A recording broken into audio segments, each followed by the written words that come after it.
रामपुर नाम के गांव में रघुनाथ नाम का एक आदमी रहता था। उसके परिवार में उसकी पत्नी रमा और उसका 8 साल का बेटा रोहन और 7 साल की बेटी स्वाति रहते थे।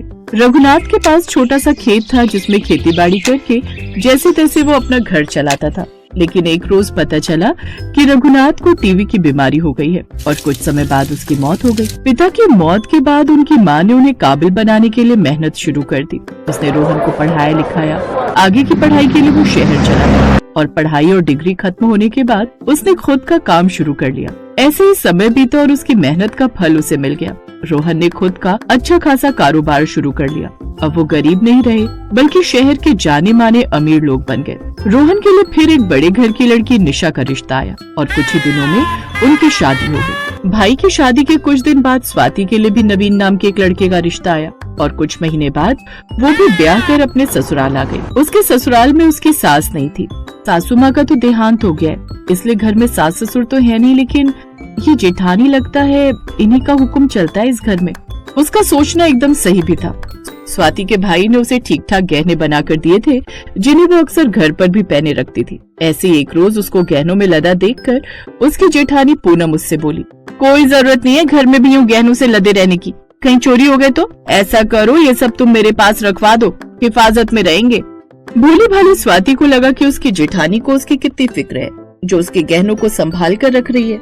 उसने खुशी खुशी सारे गहने उसे दे दिए। शादी के 2 दिन बाद स्वाति महंगी सी भारी साड़ी पहन कर आई। उसे देखते ही पूनम ने मुंह बना लिया और चिढ़कर कहने लगी, कहीं शादी में जा रही हो क्या जो इतनी महंगी साड़ी पहनकर घूम रही हो? घर के सारे काम पड़े हुए हैं। दीदी काम वाली क्यों नहीं आई अभी तक? अब से वो नहीं आएगी क्योंकि मैंने उसकी छुट्टी कर दी। अब जाओ और पहले घर के काम काज निपटा लो, फिर सबके लिए खाना बना दो।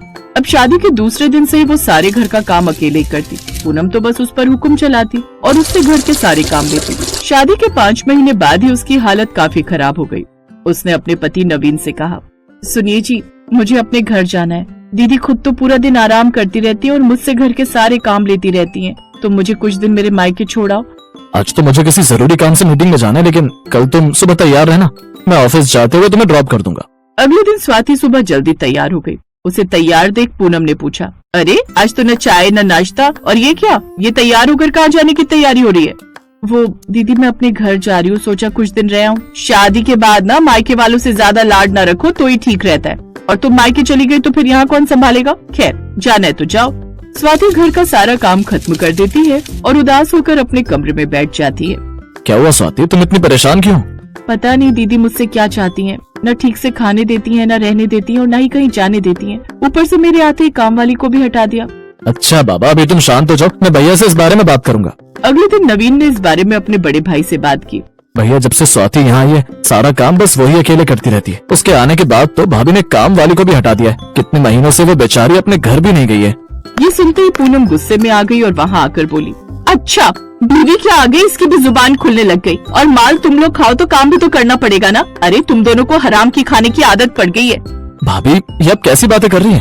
ठीक ही तो कह रही है वो, क्या गलत कहा उसने? आज जिस बड़े से शोरूम के तुम मैनेजर बनते फिरते हो उसका मालिक तो मैं ही हूँ, और मैंने ही तुम्हें मैनेजर बनाया है। नहीं तो कोई तुम्हें बिल्कुल भी काम पर ही ना रखे। और जो तुम ये अमीर घर की लड़की ब्याह कर लाए हो ना, वो भी मेरे काम की बदौलत ही तुम्हें मिली है। मेरा बड़ा शोरूम और घर देखकर ही उसके भाई ने तुमसे रिश्ता जोड़ा था। मेरे बिना तो तुम जीरो हो, जीरो। और इतना ही घमंड है ना तो अपना हूर की परी को लेकर निकल जाओ यहाँ से।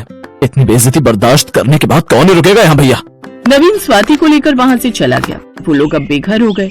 मैंने कभी नहीं सोचा था भैया मेरे साथ ऐसा करेंगे। स्वाति भी रहने का कोई ठिकाना नहीं है मेरे पास। तुम्हें लेकर कहाँ सड़कों पर भटकता फिरूंगा। ऐसा करो तुम कुछ दिन अपने मायके हो आओ। आपको इस हाल में मैं अकेले छोड़कर नहीं जा सकती।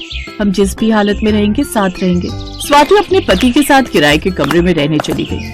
उनके पास महीने भर के गुजारे लायक तो पैसे थे ही। उन्होंने चौल में एक कमरा लिया और उसमें रहने लगे और जैसे तैसे गुजारा करने लगे। बड़े से घर में रहने वाली लड़की अब चौल के छोटे से कमरे में आकर रहने लगी। अब वो पानी भरने के लिए लंबी लंबी लाइन लगाकर वहाँ खड़ी रहती, छोटे से चूल्हे पर खाना बनाती।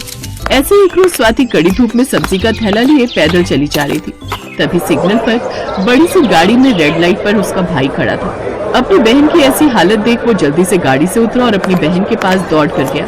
दीदी ये क्या हाल बना रखा तुमने? अपने भाई को देख वो उसके सीने से लिपट कर फूट फूट कर रोने लगी। कुछ देर बाद वो उसके साथ उसके घर आ गया। उन्होंने आपके साथ ठीक नहीं किया। मैं अभी उन लोगों को जेल पहुंचा देता हूँ। नहीं, वो मेरा परिवार है, मैं उनके साथ कुछ गलत नहीं कर सकता। उन्होंने जो हमारे साथ किया वो उनके कर्म। अच्छा ठीक है, चलो मेरे साथ मेरे घर चलो। स्वाति ने बड़े ध्यान से अपने पति की तरफ देखा। फिर वो समझ गई कि उसका पति कहीं नहीं जाना चाहता। वो खुद भी नहीं चाहती कि वो मायके में रहकर अपनी भाभी के ताने सुने, इसलिए उसने वहाँ रहना ठीक समझा। रोहन घर आ गया। घर आकर उसने ये बात अपनी 7 महीने की गर्भवती पत्नी को बताई। अब हम क्या कर सकते हैं, जो उनके कर्मों में होगा उनको भुगतना तो पड़ेगा ही ना, इसमें हम कर ही क्या सकते हैं। ऐसे कुछ दिन बीत गए। कुछ दिन बाद उसकी भाभी ने एक बेटे को जन्म दिया। ये खबर मिलते ही स्वाति झट से अपने मायके दौड़ी चली आई। अरे वाह, मेरा नन्हा राजकुमार, लाओ इसे मेरे हाथ में दो भाभी। नहीं, उसे हाथ भी मत लगाओ। तुम्हारे इतने गंदे कपड़े, ऊपर से जिस जगह रहती हो वहाँ भी तो कितने सारे जर्म्स होंगे। मुझे तो उस घटिया जगह के बारे में सोचकर भी घिन आ रही है। पता नहीं तुम कैसे रह लेती हो वहाँ। चलो पीछे हटो, दूर से ही देख लो इसे। अपनी भाभी के मुंह से ये बात सुनकर स्वाति को भी बड़ा बुरा लगा। आंखों में आंसू लिए वो वापस चली गई। आ गई, मिलाई नन्हे राजकुमार से। स्वाति ने रुंधे हुए स्वर में हामी भर दी। हाँ, अच्छा तुम्हें कहीं नौकरी मिली? वो दोनों ये बात कर ही रहे थे कि तभी रोहन के पास नौकरी के लिए फोन आ गया। ये सुनकर दोनों बड़े खुश हुए। कुछ समय बाद स्वाति ने भी एक जगह नौकरी के लिए अप्लाई किया और उसकी भी नौकरी लग गई। धीरे धीरे उनके घर के हालात सुधरने लगे। स्वाति कितनी भी गरीबी में रही, लेकिन उसने कभी अपने अमीर भाई की सहायता नहीं ली।